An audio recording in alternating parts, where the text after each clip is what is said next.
Qual o seu nome mesmo, querida? Sarah Nelson. Sarah. Nome adorável. Muito obrigado. Obrigada. Como estão as coisas? A maré tá fraca hoje, George. Bom...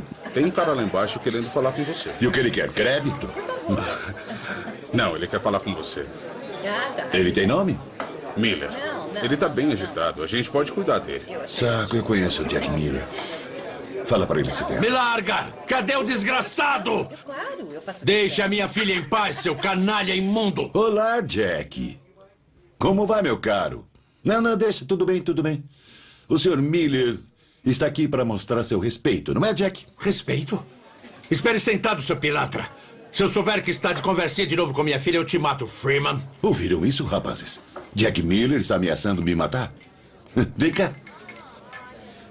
Para começar, ela não é sua filha. É sua enteada.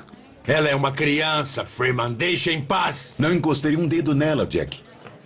Bom, talvez um dedo só, mas parece que ela não se importou. Toque nela de novo e eu te mato. Leva esse babaca lá pra baixo. Dá umas porradas nele. Ah, você é um homem morto, Freeman. Muito bonito, né?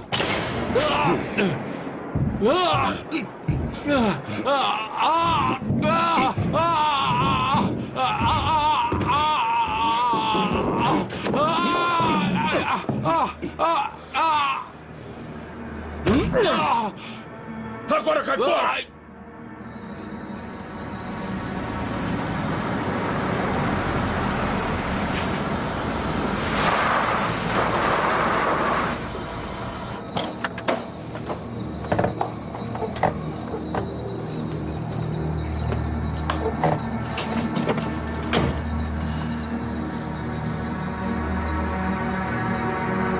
Isto é pra você, Freeman.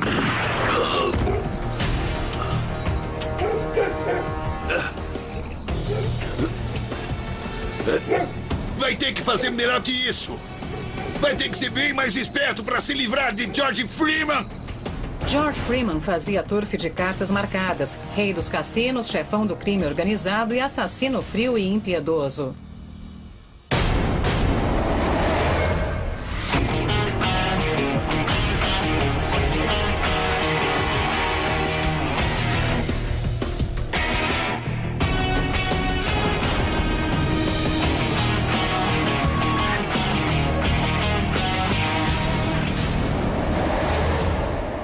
Hoje mostraremos os fatos por trás da ficção e conheceremos o verdadeiro George Freeman, o rei de Sydney. Nascido na parte central de Sydney, George David Freeman lutou para sair da favela e se tornou o capo de um sindicato multimilionário do crime organizado.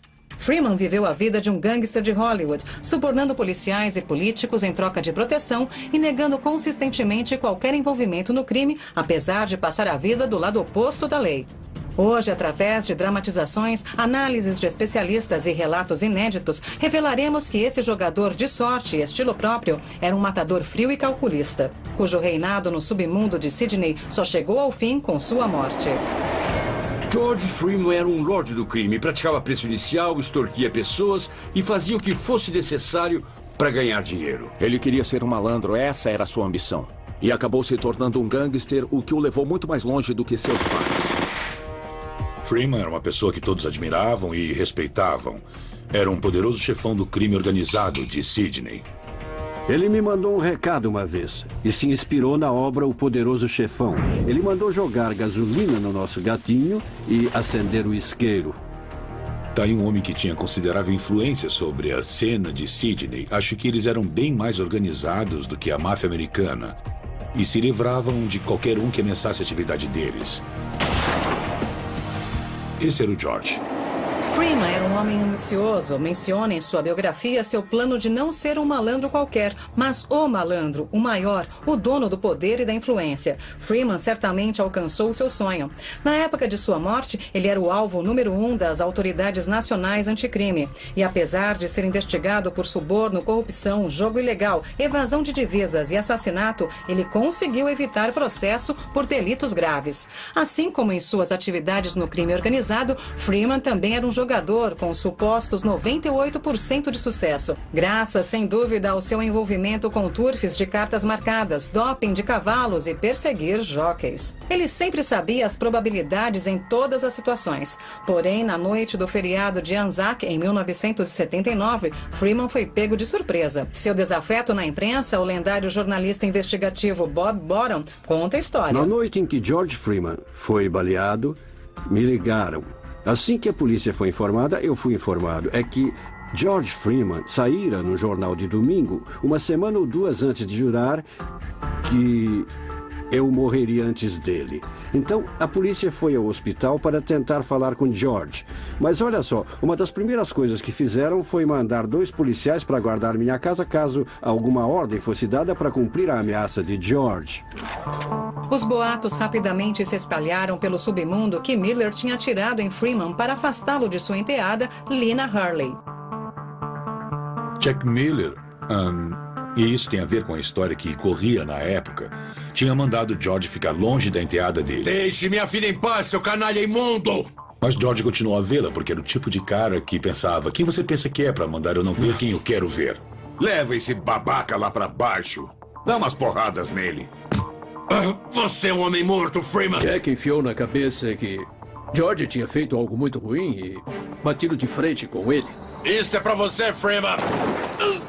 Infelizmente para o atirador, ele não matou Freeman. E Freeman sabia quem ele era. Miller deve ter visto que estava encrencado. O problema dele, acho eu, era: tem alguma coisa que eu possa fazer para resolver isso? E a resposta era: não. Espere até a sua hora chegar. Teve 6 semanas para esperar. Vai ter que ser bem mais esperto para se livrar de George Freeman. E segundo a história que eu soube, Miller estava em casa em Randwick, foi induzido a sair e foi morto na entrada da casa dele, supostamente por Stan Smith. Literalmente nenhuma prova liga George Freeman com esse crime, mas é totalmente possível que ele tenha sido o responsável. É incrível que exatamente 6 semanas depois, o pobre Jack Miller jazia morto. Que Deus o tenha. O psicólogo forense David Mutton acredita que o que motivou Freeman a matar Jack Miller foi mais do que apenas vingança. Ele tem que mostrar ao resto do mundo que não é tão vulnerável quanto o seu agressor pode ter sugerido. Então ele precisa ser capaz de fazer justiça com as próprias mãos e mostrar ao mundo que é razoavelmente invulnerável, que é muito poderoso. A verdade é que qualquer homem-são, que sabe muito bem como manipular os números, sabe que ele tem que se proteger, e o modo mais fácil de fazer isso é enviar 2 mensagens ao mesmo tempo à pessoa que fez o serviço. Você não vai fazer isso de novo porque está morto, e para todos os demais com a mesma ideia, pense 2 vezes. Ele tratou de cuidar para que seu álibi fosse incontestável. Porém, todos sabiam que Jack Miller era um homem morto no momento em que George sobreviveu. Foi por muito pouco. Acha que tinham a intenção de matá-lo? Se eles queriam me matar? Bom, vou te mostrar uma coisa. As roupas que eu estava usando, me diga o que você acha. Numa entrevista para a emissora ABC, Freeman exibiu as roupas ensanguentadas que usava na ocasião. George se sentiu afrontado pelo fato de que alguém podia, 1, chegar nele desse modo, e 2, quase matá-lo. Era uma calça nova. Entendi. O fato de ele ter sobrevivido também pode sugerir uma certa imortalidade, portanto é realmente uma poderosa mensagem simbólica em duas frentes. Uma, eu sobrevivi, a outra, você não. Apenas 6 semanas após o atentado a Freeman, Miller foi executado com 3 tiros na cabeça. Freeman, convenientemente, estava em Noosa e sempre negou envolvimento nesse crime. Porém, uma mensagem havia sido enviada em alto e bom som ao resto do submundo: não mexa com George Freeman. Freeman nasceu em 23 de janeiro de 1935 em Annandale, um bairro da área central de Sydney. Como ele próprio viria a escrever mais tarde, sua família vivia na pobreza. Ele e os irmãos dormiam em tapetinhos no hall. A vida era dura e ficou ainda mais difícil quando seu pai William abandonou a família quando ele tinha apenas 4 anos. Freeman descreveu as agruras de sua infância em sua autobiografia. Tinha só 2 pequenos quartos, cozinha e lavanderia. Ah, e a latrina lá fora. Não tinha água quente, só quando mamãe esquentava no fogão.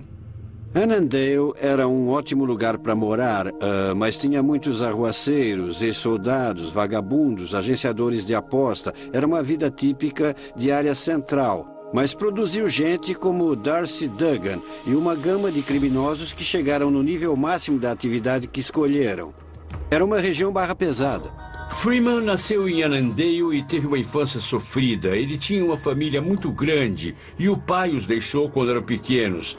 A mãe casou de novo alguns anos depois, mas o padrasto também morreu, causando uma dificuldade financeira ainda maior. Mas foi o início da infância, o sofrimento, a dor e não ter orientação que mais ou menos dominou a vida de George posteriormente. Os psicólogos concordam que a perda de duas figuras paternas, uma após a outra, e uma infância marcada pela pobreza, exerceram um grande impacto no pequeno Freeman. Quando se tem uma mulher que sofreu duas perdas importantes, como ela deve ser como mãe? Provavelmente bem deprimida, alheia a tudo, além de mostrar falta de cuidados com o filho. Então ele cresceu sem muitos exemplos de figura masculina e cresceu também com um senso de imprevisibilidade na vida. E, sabe, eram tempos bem difíceis. Primeiro as condições econômicas. A depressão tinha terminado há pouco e todos foram mais ou menos afetados pela Segunda Guerra. Houve muitos problemas financeiros e também para conseguir recursos básicos para atender às necessidades básicas. Ele achou um pequeno nicho e entrou para o crime. Talvez tenha pensado que o crime fosse ajudar a mãe. As tentativas de Freeman de sustentar a família logo lhe causaram problemas e apenas com 12 anos ele foi condenado por roubo. Aos 16 anos, Freeman foi preso por invasão de domicílio e passou 2 anos nos reformatórios masculinos de Tansworth e Gosford. As duas instituições eram famosas por sua violência e crueldade.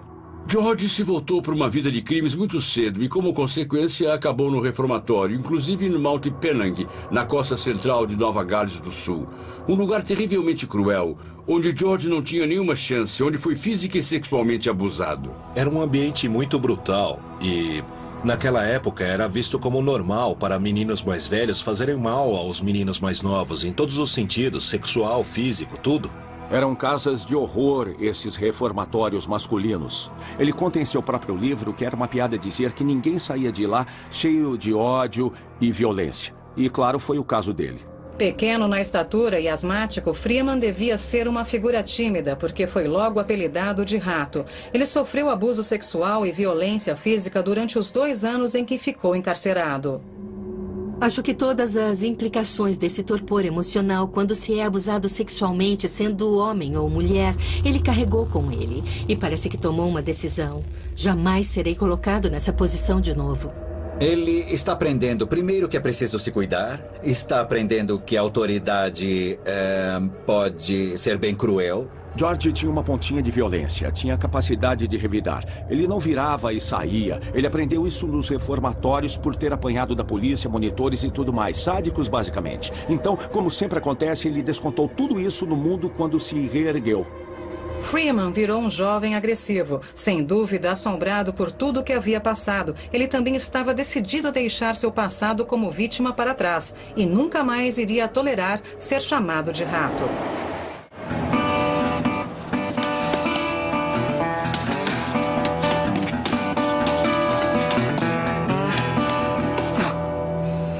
Perdeu essa. Essa foi pra você. Espertinho, cretino. Eu vou mandar bem no meio. Vai ser muito fácil, pessoal. Quem quer ser minha próxima vítima? O que me diz, Freeman? Tá. Eu vou acertar.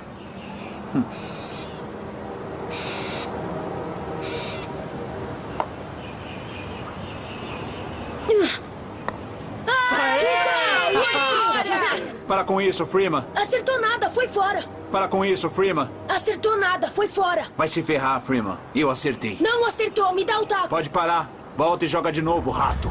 Do que me chamou? Rato? Não era assim que te chamavam no reformatório, hein? Seu rato. Enfia naquele lugar. Não é disso que você mais entende, Freeman? Por isso que te chamavam de rato. Os mais velhos achavam que você ia subir pelas pernas deles?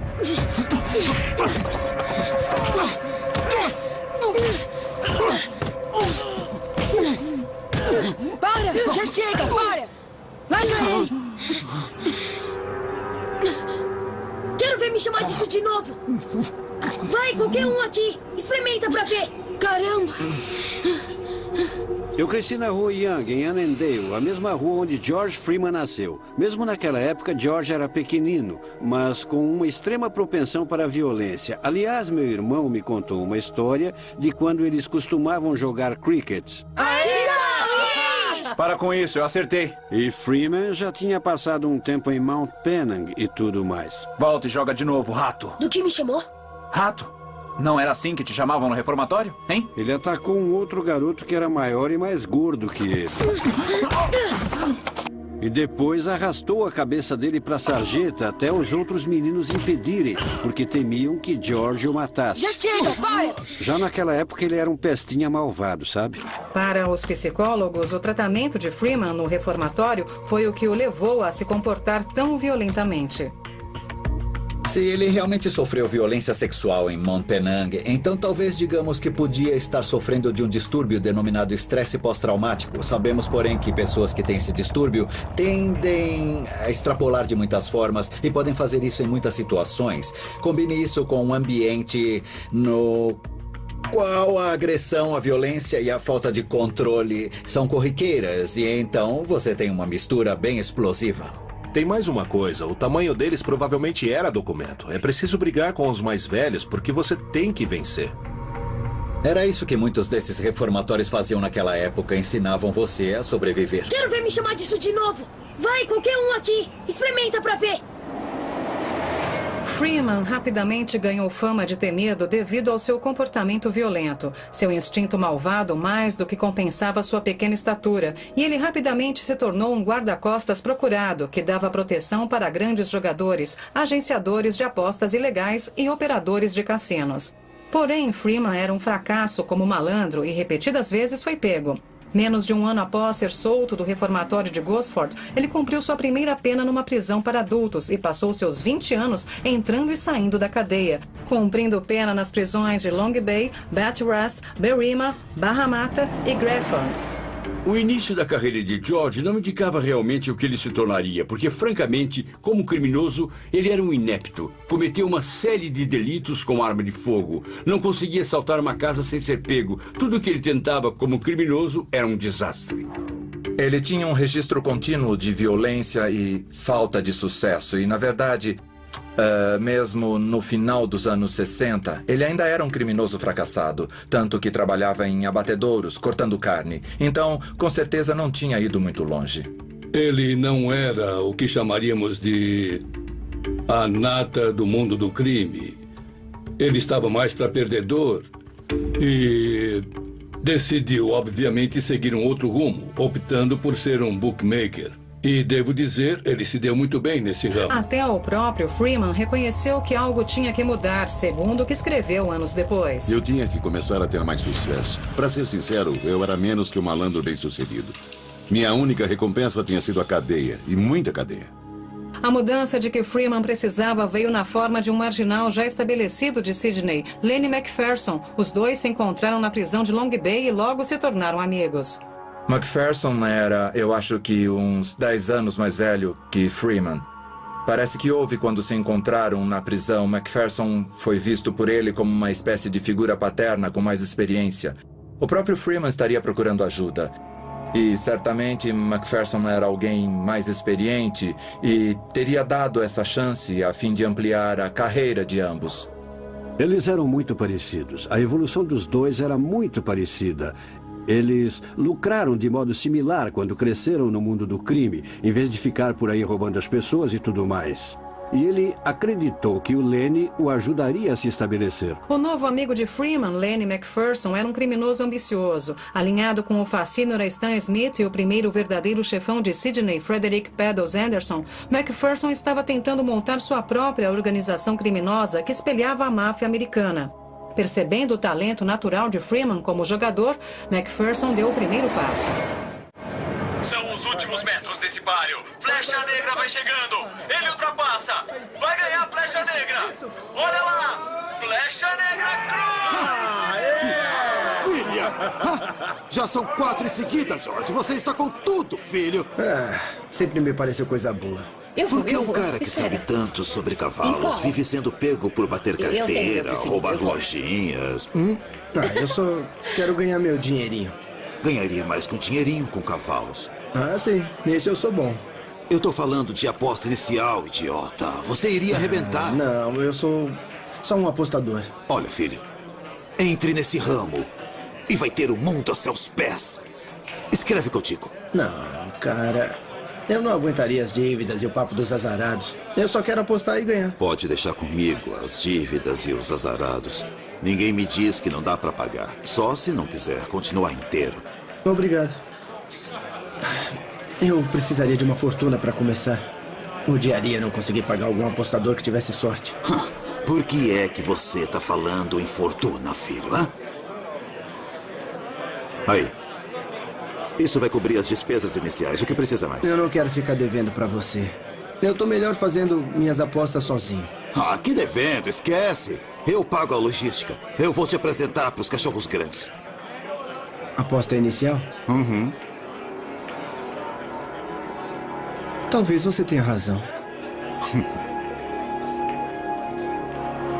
Pisa onde eu piso, meu filho. E você só vai se dar bem. Bom, o que dizem é que Lane McPherson disse a George que ele não era o melhor dos criminosos, que estava sempre sendo pego e que devia procurar uma outra carreira e sugeriu que ele era muito bom no ramo de corrida de cavalo e que devia atuar como bookmaker. Ganharia mais que um dinheirinho com os cavalos. Ah, sim. Nesse eu sou bom. Eu tô falando de aposta inicial, seu idiota. Você iria arrebentar. E, pelo que parece, foi um conselho extremamente bom.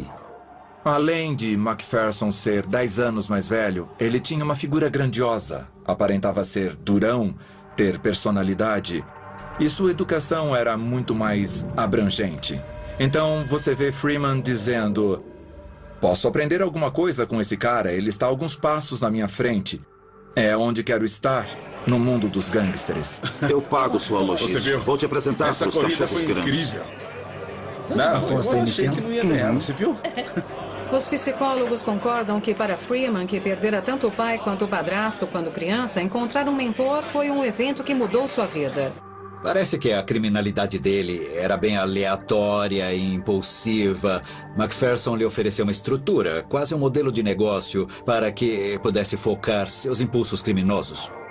Foi bastante útil para ele ter alguém se interessando por ele. Particularmente se lhe rendesse alguns bons conselhos, mas o tipo de influência masculina que ele tivera dos mais velhos, particularmente do pessoal de Mount Penang, foi bem negativa. Agora a influência poderia ser positiva e pode ter atendido uma necessidade psicológica que ele tinha. Freeman e McPherson se uniram ao temido matador de aluguel Stan Smith, formando a equipe, e logo começaram a dominar o lucrativo submundo de Sydney. Stan foi o cara que prestou a Freeman total lealdade e grande quantidade de serviços. Se você entra numa sala acorrentado a um brutamontes de mãos enormes que se arrasta atrás de você, todo mundo nota você. Porque o brutamontes está acorrentado e andando atrás de você. Stan era um homem violento. Era violento por uma razão em particular. Mas Freeman foi esperto e o usava. E Stan sabia como essa relação funcionava. Apesar do poder crescente de a equipe, Freeman sempre negou que tinham algo mais além de amizade. Mas não seria mais fácil para você não estar associado a eles, assim não teria esse problema? Não estamos associados, nós nos conhecemos. Tem uma pequena diferença. Mas se me ligassem amanhã à noite dizendo gostaria de vir jantar, eu diria, com certeza.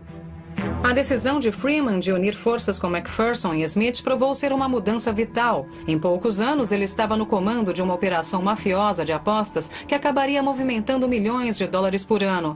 Além disso, ele partiu para cassinos ilegais, que logo começaram a render enormes somas em dinheiro.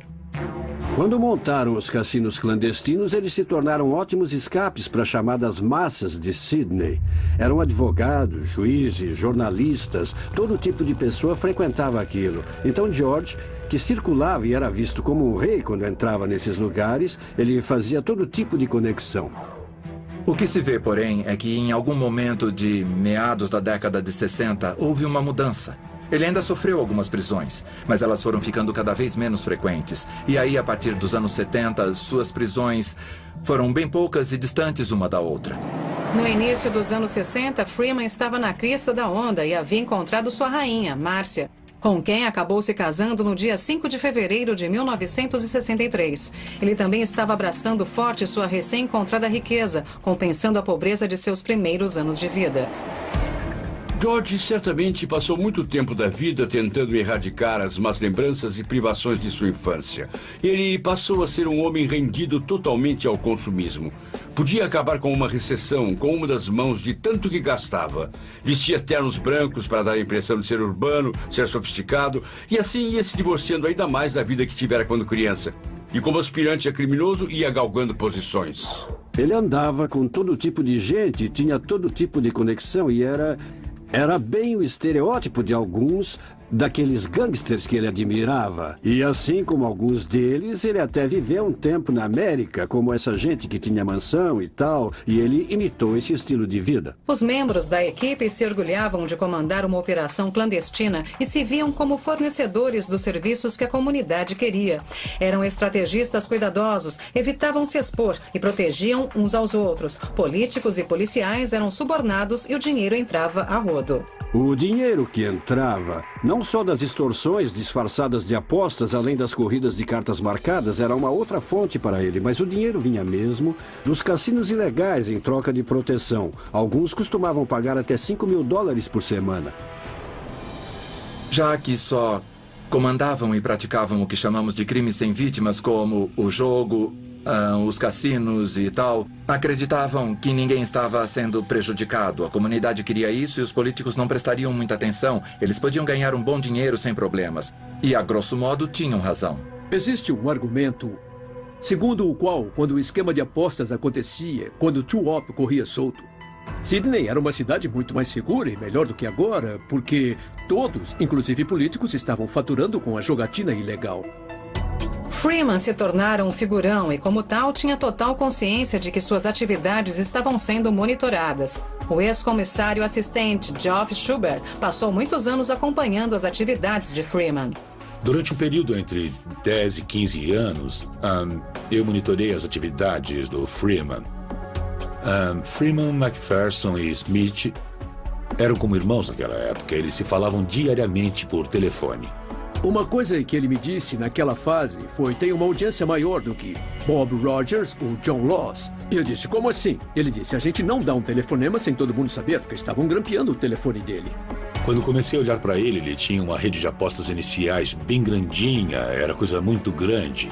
Ele tinha muita gente que apostava com ele, com quem ele operava, e em alguns sábados a quantia chegava a passar de $1 milhão.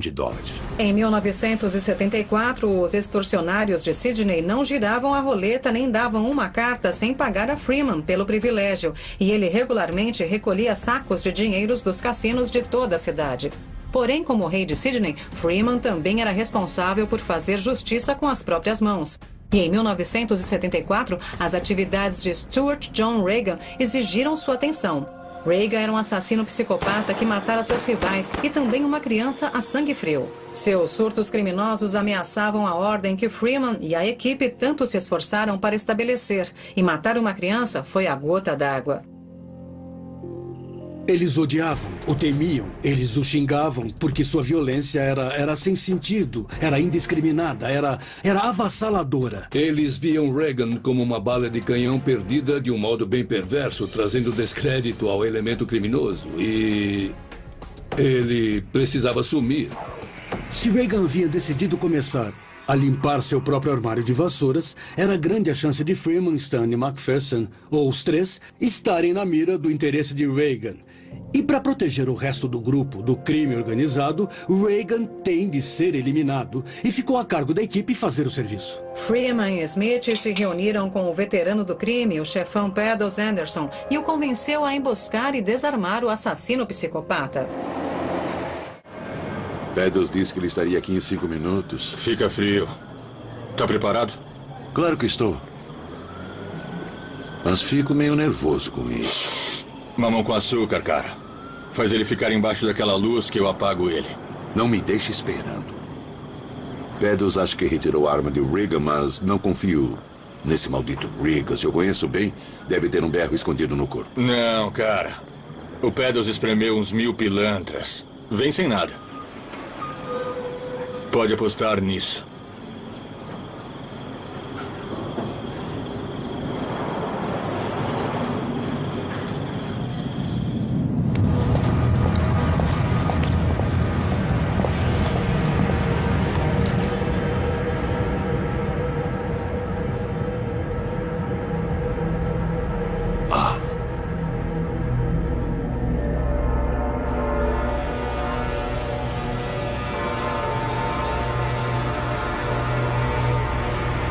E aí, George? Olá, Johnny. Vai me dar as dicas, finalmente, né? Bom, sabe, está me infernizando há muito tempo. Acho que você merece. É a pura verdade. A primeira coisa que preciso fazer é te apresentar ao Stan. Quem? Olá, Johnny. Não!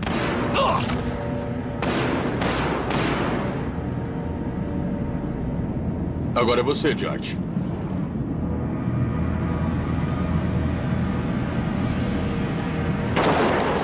Cinco. 6. 7. E este por aquela criança, seu canalha desgraçado.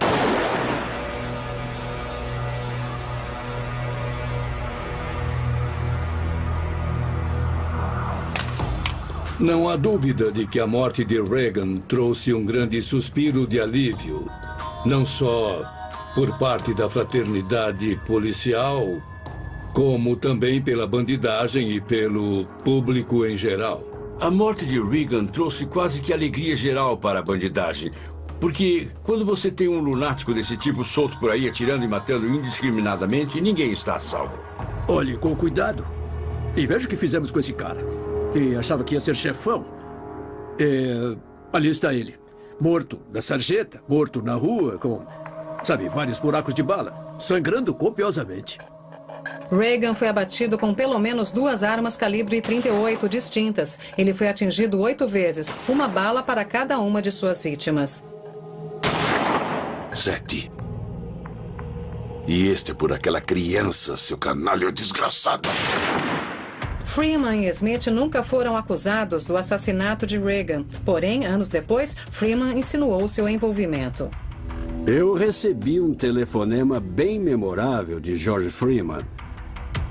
Entre outros, mas um em particular em 1979. E o que eu sempre me lembro desse telefonema é George se gabando que não acontecera nenhum crime no submundo por 5 anos desde a morte de Reagan. Olá, Johnny. Não! E ele me disse isso querendo dizer, ei, estamos quase nos gabando, somos muito bem organizados, entende? Isso foi interessante.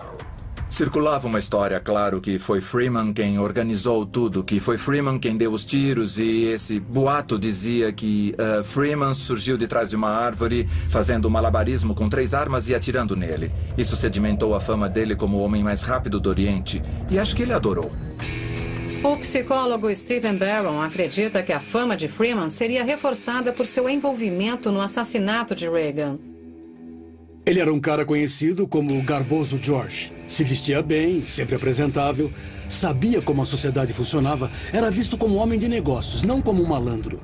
Ter feito o trabalho sujo em Reagan, que era visto como um sádico, torturador, um psicopata, um homem mau, teria dado a ele uma certa aura de graça. Em meados de 1970, Freeman e a equipe eram intocáveis. O sucesso de Freeman em perseguir jockeys e fazer turf de cartas marcadas significava que seu esquema de aposta inicial estavam rendendo milhões de dólares, como ele mesmo escreveria mais tarde. Os áureos anos de jogatina em Sydney não seriam para sempre, mas enquanto eles duraram, as ruas de Sydney eram pavimentadas com ouro. Incrível que para um cara que tiveram uma infância tão dura... Sabe, todos eles cresceram em épocas muito difíceis e sofreram muito. Você tem que tirar o chapéu para eles. Eles se superaram e acabaram se dando bem. Ele agenciava apostas, ganhava dinheiro com turf de cartas marcadas, subornava jockeys, faturava muito dinheiro para terceiros, sempre dizendo às pessoas em posição de poder, olha, marca essa corrida, aposte seu dinheiro no número 3, em Rose Hill. Os amigos de Freeman em altos escalões lhe garantiam proteção, e a corrupção entranhada no sistema de Nova Gales do Sul significava que ele era essencialmente intocável. Ele passava de carro pela General Holmes Drive depois do aeroporto, às vezes estava a 140, 160 por hora, e eu sempre dizia aos meus colegas, melhor prendermos George por excesso de velocidade, direção perigosa, do que tentar condená-lo por outro delito, porque ele está protegido por policiais corruptos. E se não conseguirmos nada contra ele, é porque alguém o ajuda e passa informação para ele sobre nossas atividades. Nos anos 80, Freeman estava no bem bom. Em 1981, se casou pela 2ª vez, agora com Georgina, uma modelo glamurosa bem mais jovem que ele.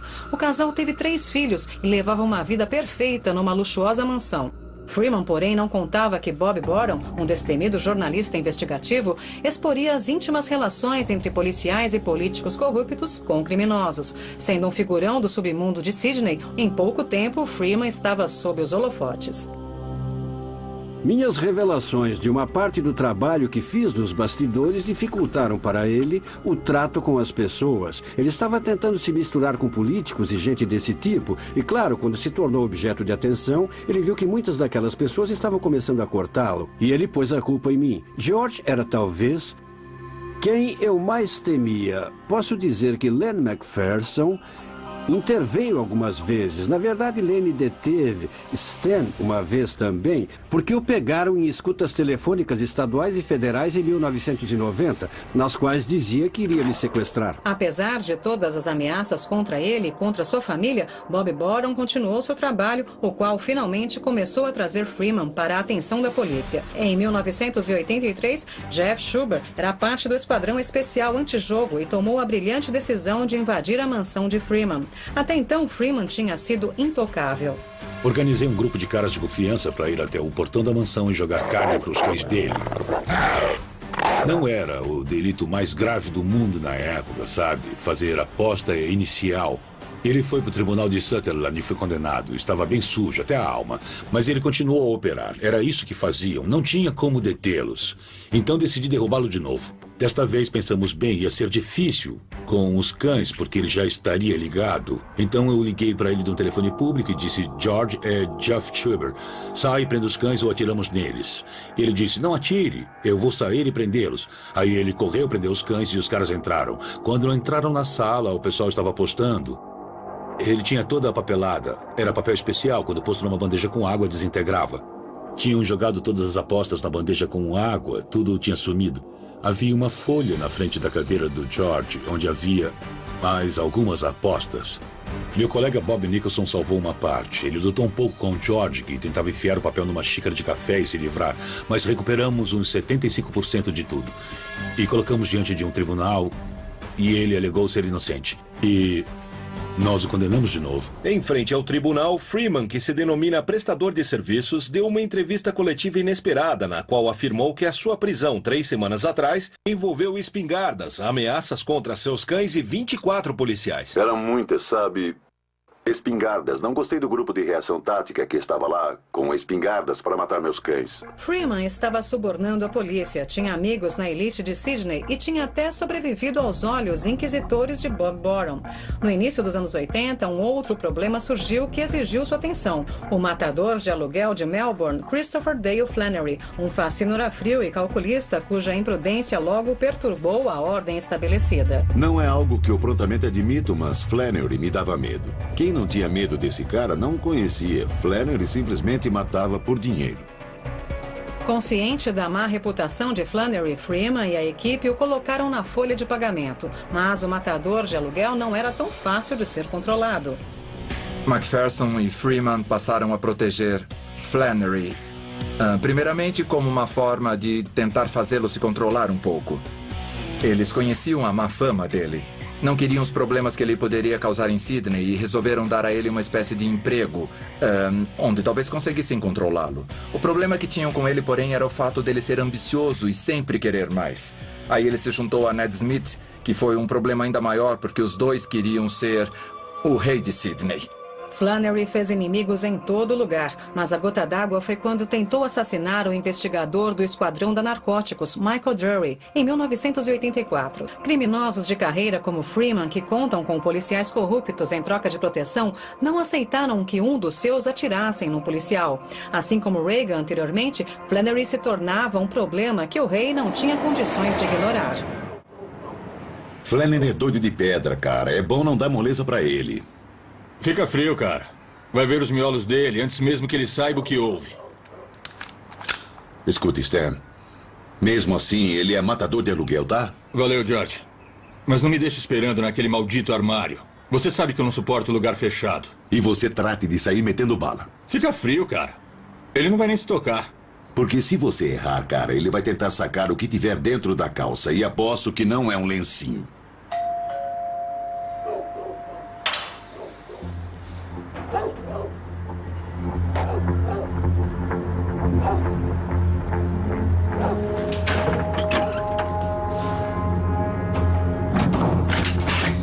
Bom dia, George. Bom dia, Chris. Entra, cara. É bom te ver. Desculpa pelo atraso. A droga do carro não pegava. Peguei um táxi até o aeroporto e um carro lá.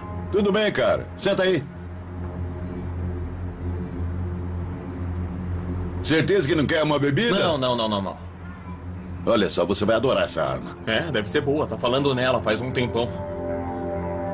Posso ver? São fabricadas em Israel. 1.200 tiros por minuto.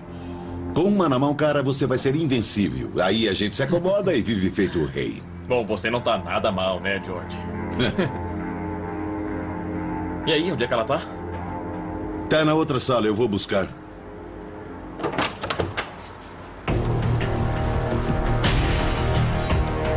Bom dia, Chris.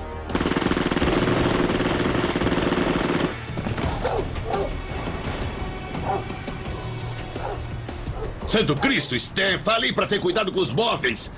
Ele já estava morto antes de cair no chão. Tinha que usar a munição toda. Era pra ter certeza.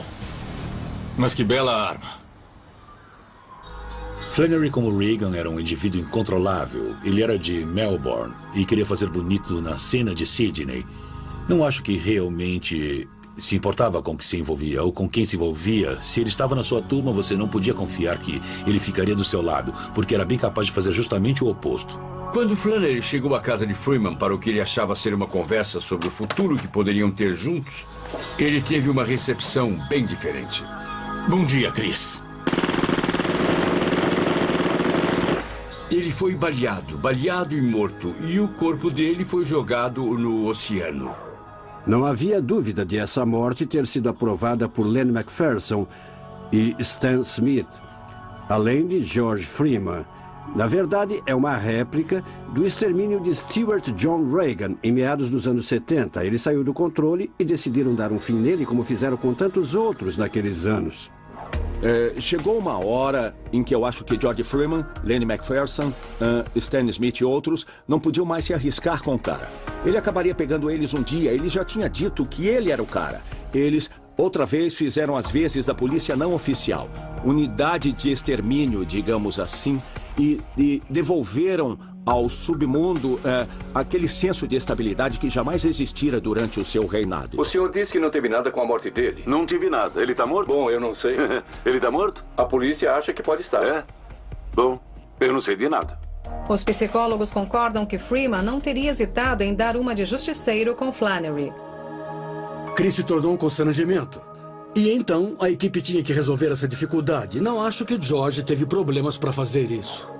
O que fazemos com quem nos ameaça? Matamos logo de cara ou convidamos para o nosso mundo? Bom dia, George. Bom dia, Chris. Entra, cara. É bom te ver. E quando você convida alguém para o seu mundo, você pode exercer poder, controlar e influenciar. Quando a oportunidade surgiu, era a hora perfeita para ele ser morto. Pop, sem problemas. Viva os velhos tempos. Essa gente vive na violência. Essa gente lucra com a violência. Essa gente vê a violência como uma ferramenta de comunicação bem útil. Estratégia de negócio. É um resultado que tá bom para eles. Chris Flannery, quem sentiria falta? A polícia não sentiria. Com o passar dos anos 80, Freeman estava supostamente no auge de seu poder e influência. Porém, por trás da fachada de um figurão urbano e bem-sucedido, Freeman escondia um segredo sombrio. Por vários anos, ele lutava uma guerra perdida para uma dependência. Segundo o jornal Morning Herald de Sydney, Freeman estava tão cronicamente viciado em piditina, um potente analgésico, que integrava uma lista de pacientes aprovados para receber a medicação que causa dependência. E, de fato, ele era um dependente registrado.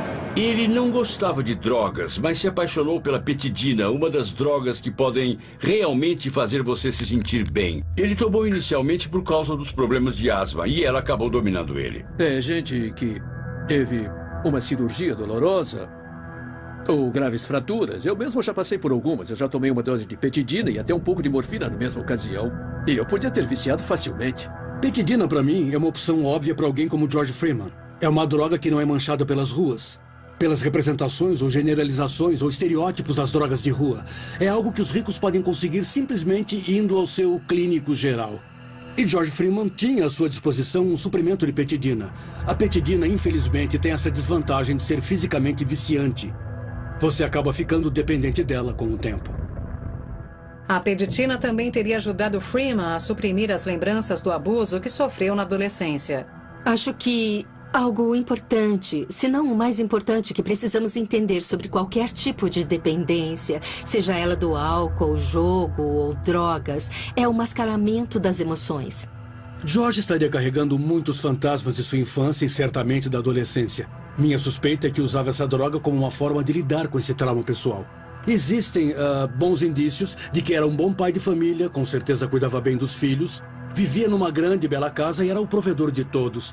Mas sua dependência se tornou um problema para ele. Em 20 de março de 1990, o rei de Sydney, George Freeman, finalmente sucumbiu à sua asma crônica, exacerbada por ser fumante e viciado em peditina.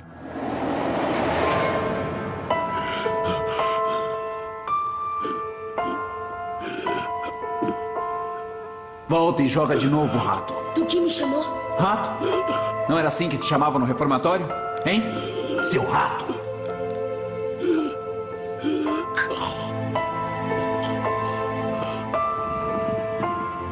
Escuta, filho. Comece com a aposta inicial. E vai ter um mundo a seus pés. Aposta inicial? Uhum.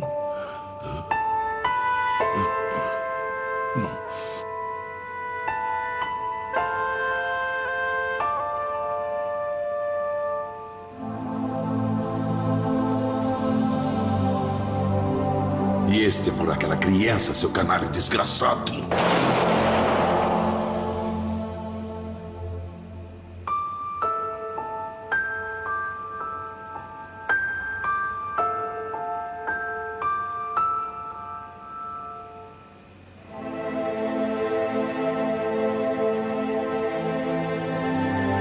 Bom dia, Chris.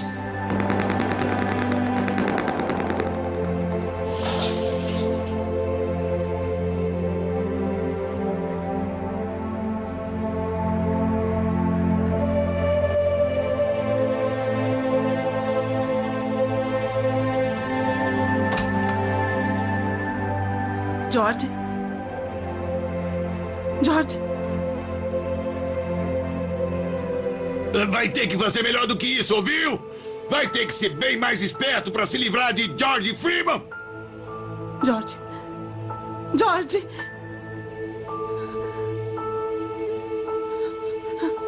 George? George Freeman, o famoso capô de Sydney, está morto. Diferente de muitos de seus associados, o figurão das corridas de cavalo morreu de causa natural em sua casa esta manhã. Ele tinha 55 anos. Freeman sofreu um ataque de asma em sua casa na região sul de Sydney esta manhã, seguido de um infarto fatal. Uma das causas mais comuns da overdose é que você fica, na verdade, sem respiração. Se ele teve um ataque de asma e tinha tomado petidina, ele estava se arriscando, sim. Um dos grandes efeitos colaterais do uso regular da petidina é começar a sentir a falta de ar. Pode ser que ele usasse petidina por causa da asma ou algo assim, mas a petidina desestabilizou mais a respiração do que a asma. E isso o matou. George! George! Acho que uma ironia na vida e morte de Freeman é que, enquanto vivo, ele se opunha ao envolvimento no comércio ilegal de drogas. Não por razões morais, mas ele acreditava que podia sobreviver melhor numa indústria tão lucrativa sem se envolver com as drogas. Então é um tanto irônico ele ter se viciado em petidina no final da vida. Acho que é uma daquelas coisas da vida. Ah, que é isso? Eu não sei nada sobre drogas. Passei pelo detector de mentiras uma vez. O problema da dependência é que você pode ter consciência, cautela e estar em segurança. Mas quando desenvolve uma dependência, começa a repelir o tratamento e começa a fazer besteira. Porque essa é a natureza do vício. Acreditei quando George disse que eu era o único policial a quem ele daria alguma ajuda numa investigação policial. E mostrou que havia pago policiais apenas em troca de sua própria proteção durante a vida toda. Eu lamentei por sua morte precoce, porque senti que em algum momento talvez ele estivesse preparado para sentar comigo e me contar um pouco mais sobre aquele métier do crime de Sydney. Então eu poderia juntar algumas pontas que ficaram soltas por muitos anos e jamais foram esclarecidas. George e Lenny eram os últimos malandros da velha guarda. E quando George se foi e Lenny se foi, não havia mais um figurão para assumir o lugar deles no submundo de Sydney. Sabe, tem sempre um aqui e outro que ninguém conhece direito, mas que não tinham a proeminência de McPherson ou de Freeman. Freeman morreu com apenas 55 anos, jamais sobrevivendo à sua fama. Eu quis ser um malandro top. Ficar conhecido como um malandro top. Eu queria ter fama. Hoje eu faria quase tudo para perdê-la.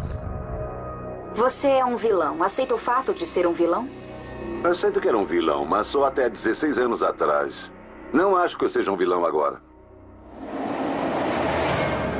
Um histórico médico de antes da morte de Freeman alertou para uma série de perigos. Ele estava sofrendo intensas dores abdominais e renais, lutava contra forte estresse, pressão alta, além de complicações na asma crônica por fumar demais. Segundo a viúva Georgina, Freeman regularmente também tomava Valium para acalmar os nervos. E como aponta a autópsia, seu corpo tinha várias cicatrizes e marcas de picadas, devido aos anos de dependência da peditina. Shakespeare escreveu: "Intranquila jaz a cabeça que porta a coroa". Nada mais verdadeiro no caso de George Freeman, o capo de Sydney.